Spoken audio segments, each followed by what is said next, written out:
chance do you give Wilder in the third fight? First, I want to clean something up. I haven't done it on this show. Okay. You mentioned last week either one can trigger the rematch, and I said no, the other one has to agree. You were right. Okay. As usual. It was explained to me several different ways by several different parties before the fight. It turns out that is correct. For some reason, they were calling that bilateral. That's unilateral.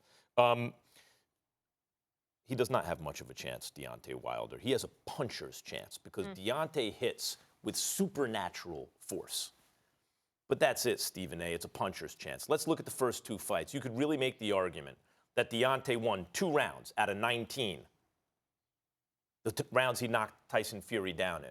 And what happened in those 2 rounds? Tyson Fury got up. Tyson Fury said he was 50% of himself when they fought the first time because after he beat Vladimir Klitschko for the championship, he went into a depression, drug use, obesity, suicidal ideation, all kinds of stuff. He comes out of that, fights 2 tune-ups against no-names, and then fights Wilder. He said Tyson Fury's father said, before the fight with Wilder, son, he's gonna destroy you. What are you doing? It's gonna take 2 rounds.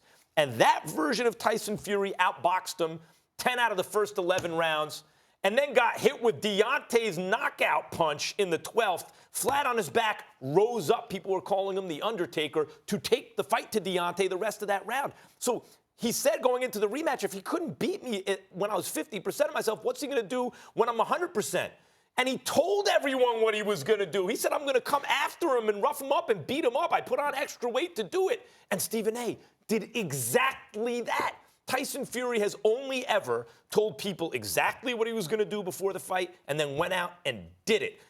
And in this case, beat him as a boxer, beat him as the slugger, any which way you want to slice it. Stephen A., what this fight boils down to is the good big man versus the good little man. I know Deontay's 6'7", 230, but next to Tyson Fury, he's the little man. And when the little man's best shot is a big punch and the big man's got everything else, good luck.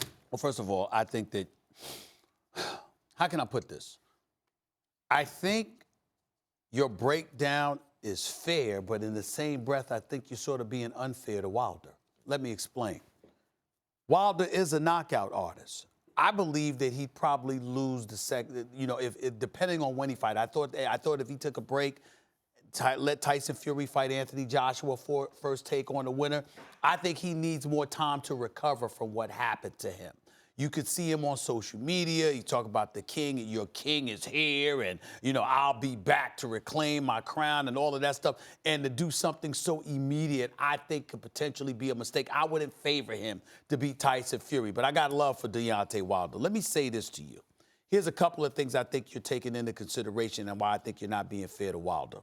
Number one, you acknowledge that he's improved his boxing. That's what you said. Teddy Atlas said he can't box, really. He can slug. He's an underrated boxer, actually. Okay, but that's what you say. That's what you say. Fair enough, okay? So we have to take that into consideration. We also have to take into consideration the level of focus and seriousness that he has, because if you drop a dude twice in the first fight and you almost put him to sleep in the 12th round of that first fight, you come into the second fight, dare I say, a little bit too cocky, a little bit too aloof, thinking that you could, you're going to walk through this dude and you're going to take him out. Even after losing the fight, what did Deontay Wilder say? He didn't hurt me. My legs were just going or whatever. None of us are buying it because we saw what happened. We're sitting ringside. But nevertheless, that's what he says. We got to take that into consideration, and the fact that he might be more focused this time than ever before because it's the first defeat of his career. Also, Max, big thing, and I want to emphasize this point.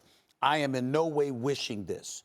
I wish Tyson Fury nothing but the best. I like Tyson Fury. I think he's a marketable guy, and I really applaud what he has done for boxing. Both guys are very easy to like. Both guys are very easy to like. Let me say this. The last time we raved about Tyson Fury was when he beat Vladimir Klitschko, right? Max Kellerman, I got the thing right in front of me right here, his record. That was on November 28th, 2015. What happened after that? He fell into a depression. There you go. After victories.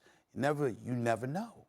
To assume that Tyson Fury is going to be the same guy that he was last Saturday night, not this past Saturday night, but Saturday night before that, we never know, because the level of discipline and focus that you can see there, and he's right, he's been to hell and back. There's no reason, I'm certainly not wishing it for him. You never, ever know. But the point that I'm trying to make is that he's been through so much the Tyson Fury that you see one fight, you might not see in the next fight. You combine that with Wilder, hell, anything could happen. That's a fair and I think point you about should Tyson elevate Fury. Wilder's chances because of that as well. That's a fair point about Tyson Fury. I would counter and say, in fact, I think he's stronger mentally and emotionally having gone through what he went through. Yeah. Right. I think he's less likely to But I'm repeat not it saying and it's came out a weakness. better man. But I'm not saying no, it's but you're weakness. saying, hey, it happened before. It could happen again Yeah. because that's in him somewhere. Or I get that. Or he could be aloof because he's confident Let me now say- because of what he did. Why I'll we're say- doing this fight again? Well, because it was so one-sided, right? It was so one-sided. The answer's money. Everyone Yeah. has money to make. But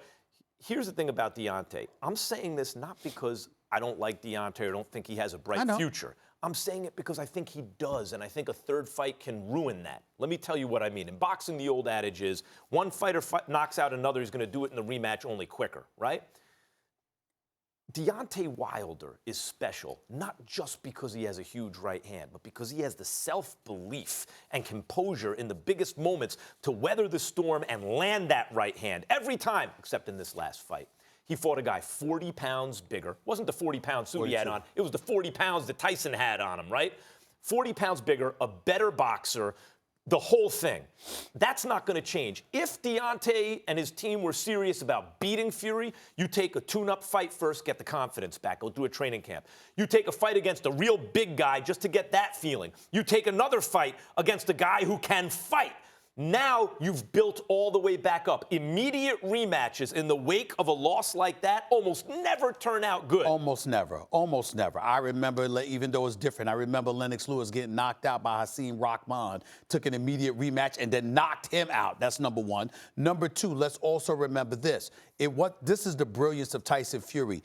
He moved up because he wanted to be heavier, absorb a punch from Deontay Wilder, and be able to maul him and beat him up, lean on him, all of that other stuff.